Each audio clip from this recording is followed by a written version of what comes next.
What's inside our favorite math curriculum? Let's get into it.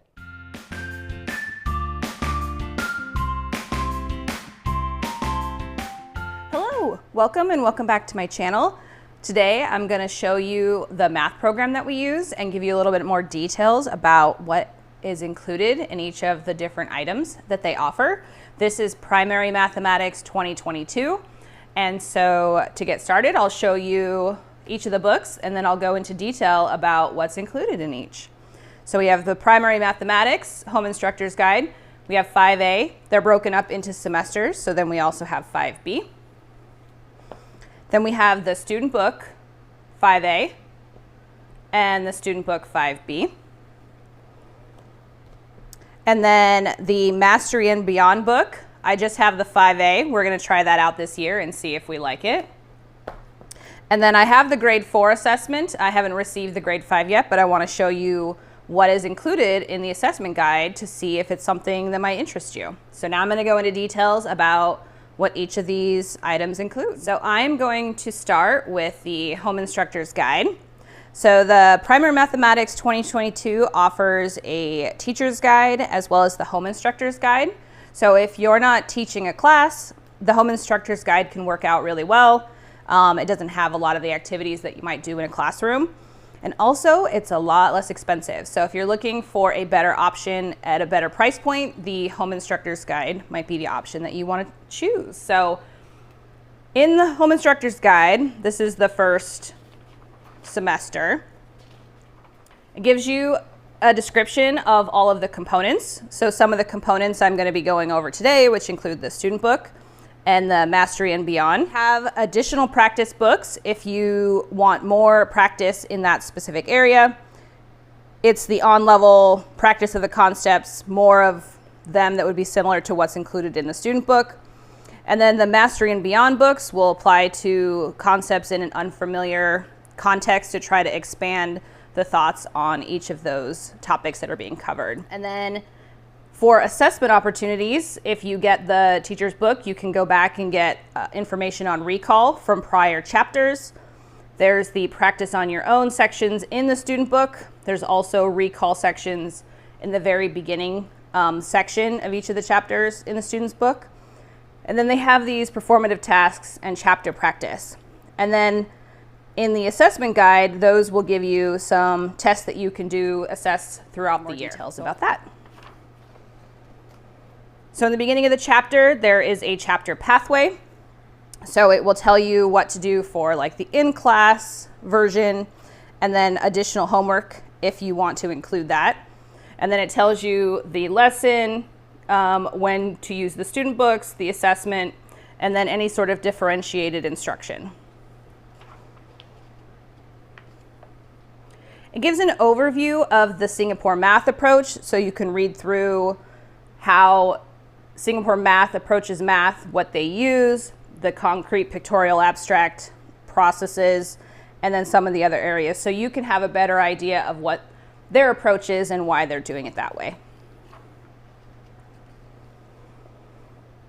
There's different phases of learning. So it shows you that it encourages readiness. So where, they'll have recall sections to make sure the student is ready for that. They'll have engagement and then that mastery, that next level up learning of that topic. This goes over how the pages are broken up so you can get an understanding of how each of those sections are taught. And then in each section, in each chapter themselves, there's different types of work that might be included, so they go over that as well.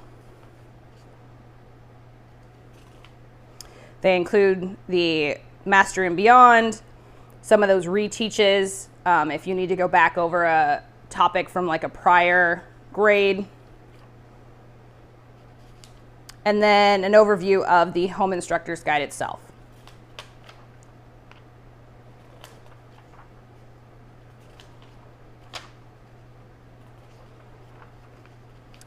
So this is the table of contents. These are the subjects that are covered in the 5A. And then there are additional topics covered in the 5B.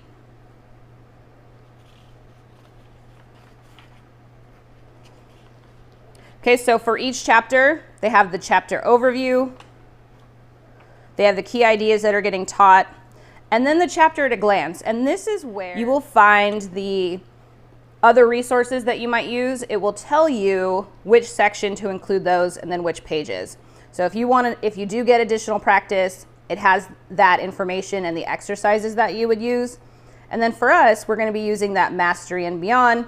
So it tells us for each section, because it's not in every section, which ones we'll be covering at which chapter, and then which actual problem practices that you'll be doing for that.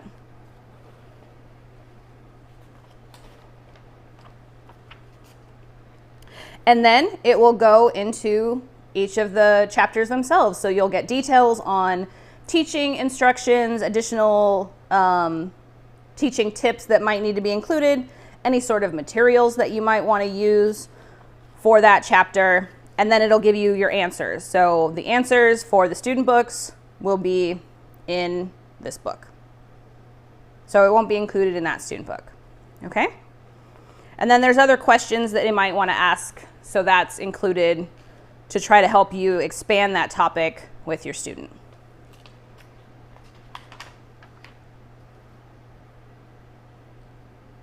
So that is the Home Instructor's Guide. So that's the Instructor's Guide, and remember there are two, so there's the 5A and the 5B, one for each of the semesters.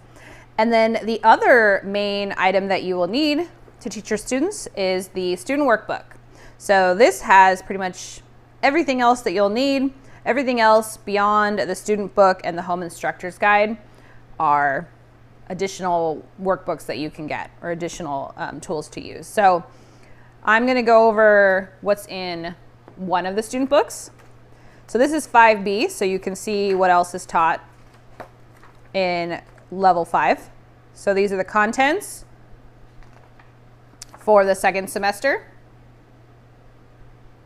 And then in each of these chapters, you'll have the name of the chapter, and it starts with a recall. So this just gets the student warmed up with the material that they should know before moving into that chapter. So if you go through this and the student needs a little bit more practice, then you can make sure to cover that before moving into that chapter. The chapter is broken up into 3 main sections. The first one is Learn. So it usually goes through a real world problem that covers that topic. And then you together with your student will do the Learn. And then there are practice problems that you do together. So the Learn Together goes into additional problems that you would work on with your student. And then lastly, there'll be a section for them to practice on their own. And this follows the same pattern throughout the entire student book. Additionally, they may have think problems that are at the end of that practice section. And then at the end of each chapter, there's a performance task usually, and then a STEAM project work. It's not necessarily, as you can see, in every single chapter, but in most of the chapters it will have those 2 extra projects to do. And then there is a chapter practice. So I'll show you that.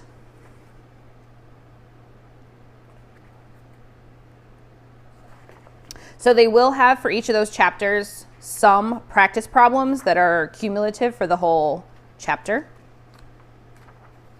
And then on top of that, they have the assessment book. So I'll show you that after this.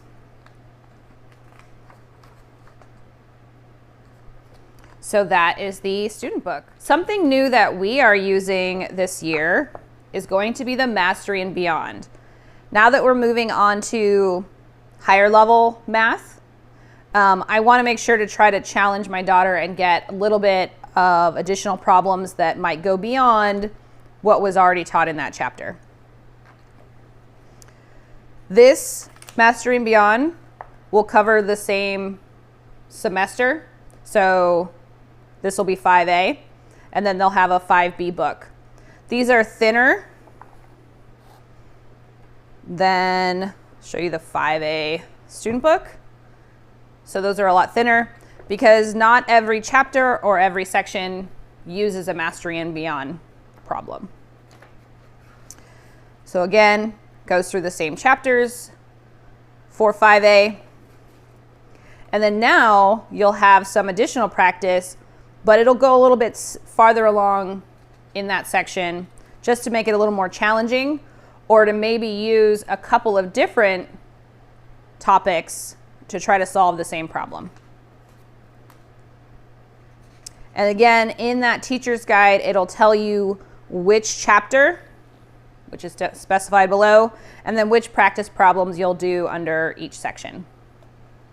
And lastly, I have the assessment guide. So this one is for grade 4. However, we may be getting the grade 5 here shortly, but I wanted to show you what's covered in the assessment guide to see if it's something you might be interested in. These are for the entire year, so there will just be one book for that grade level, so one for grade 4, and then one for grade 5.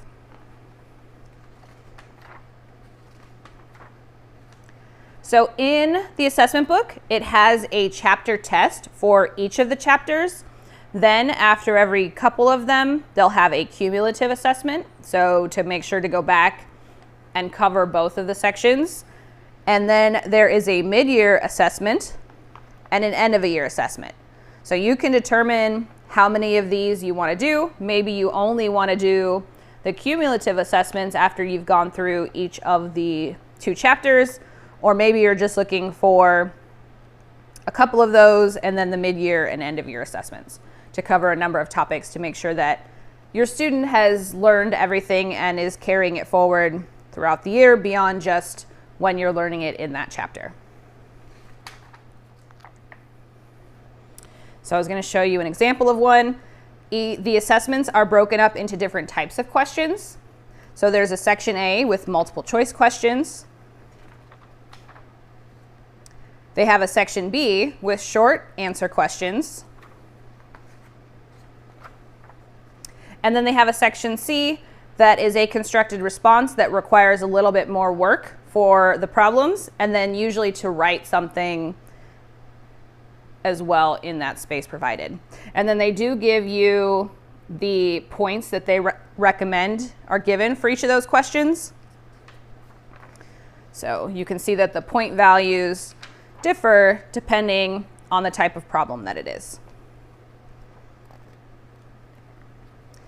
And then there are rubric scores in the back, and then answers to each of those problems within the assessment guide. So you don't need the instructor's manual or anything to get the answers to those assessments. So that is the curriculum. As I mentioned, there's also additional practice problems that are very similar to what's in the practice on your own section of the student books that you can get as well. But we usually don't need that many additional problems for those topics after we use the student book, those cumulative assessments, and chapter practice problems. Okay, so that is the Primary Mathematics 2022, grade 5. Let me know if you have any questions about anything in there. We are going to be giving a review of our level 4 after we complete the last final problems of 4B. So again, if you like this information or want to continue on, please like and subscribe to this video, and I will talk to you guys later. Bye.